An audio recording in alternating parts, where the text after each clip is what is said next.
Eliana Bokertov. Bonjour Daniel.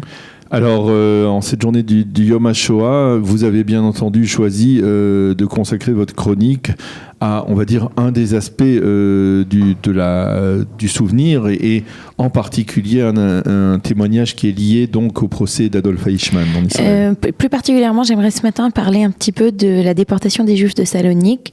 C'est un sujet qui est trop souvent oublié. Il faut savoir que pendant de nombreuses années, les Juifs séfarades qui venaient donc de Macédoine se sont plaints, par exemple, qu'au musée d'Auschwitz, on ne parle pas assez de ces communautés qui ont été presque complètement détruites pendant cette terrible période qui est la période de la Shoah. Et c'est la raison pour laquelle ce matin, j'ai choisi de vous parler d'un témoignage. C'est le témoignage de Yitzhak Nechama. Yitzhak Nechama était un juif salonicien qui a été déporté à Auschwitz et qui a parlé au procès d'Eichmann. On va tout de suite... C'était un témoin. On va tout de suite écouter et visionner un extrait de son témoignage. Voilà, alors on voit bien le procès d'Eichmann. On entend aussi l'accent judéo-espagnol de ce Yitzhak Nechama, cet accent judéo-espagnol que malheureusement on n'a pas pu beaucoup entendre puisque la destruction a été très grande à Salonique. Et donc dans ce témoignage, il parle d'un événement très connu dans l'histoire des Juifs de Salonique. On le voit là maintenant, c'est lui son témoin. Voilà. On va demander à Sarah de non, il y a une image, Sarah elle a reçu une image, on peut la voir, voilà. Donc c'est Yitzhak Nechama qui parle et en fait il raconte l'histoire du Shabbat noir. Le Shabbat noir, c'est en été 1942. Tous les hommes juifs entre 18 et 45 ans, on leur demande de se présenter dans le square de Eleftherias à Salonique, qui est un très très grand square.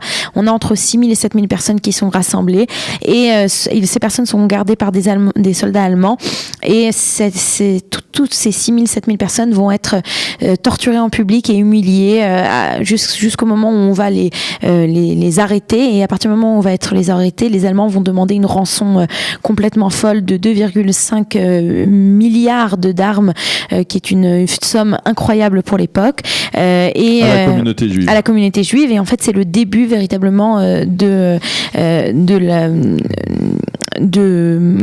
la déportation. Enfin, la déportation sera un an plus tard, mais c'est le début des humiliations et de l'oppression allemande. Et donc, Yitzhak Nechama va donc raconter. Il va se retrouver sur une des images. On peut voir une des images à l'écran où les nazis demandent aux jeunes juifs d'être à quatre pattes, de faire des exercices sous une chaleur incroyable. Et à ce moment-là, il se revoit et donc il raconte cela au procès d'Eichmann. Il faut dire aussi que à la fin de ce procès, je vais vous citer ce qu'il dit à la fin.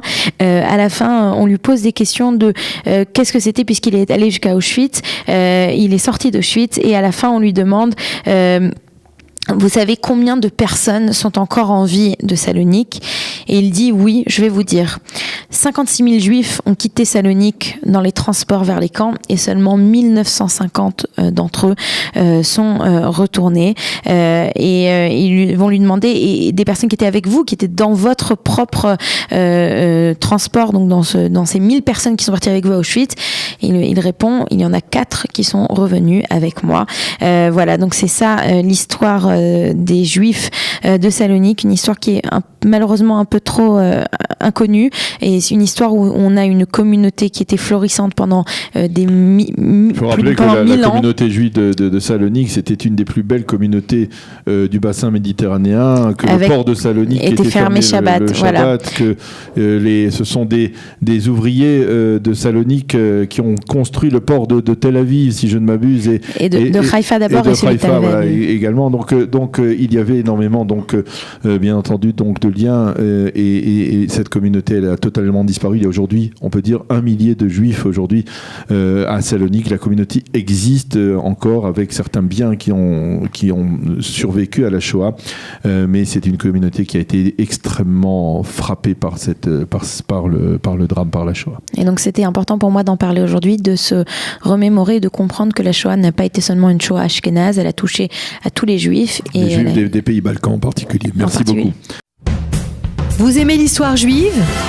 Retrouvez Liana Gurfinkel dans Un jour notre histoire sur Studio Kalita. C'est tous les matins pour découvrir ensemble les événements et les personnages qui ont fait notre histoire.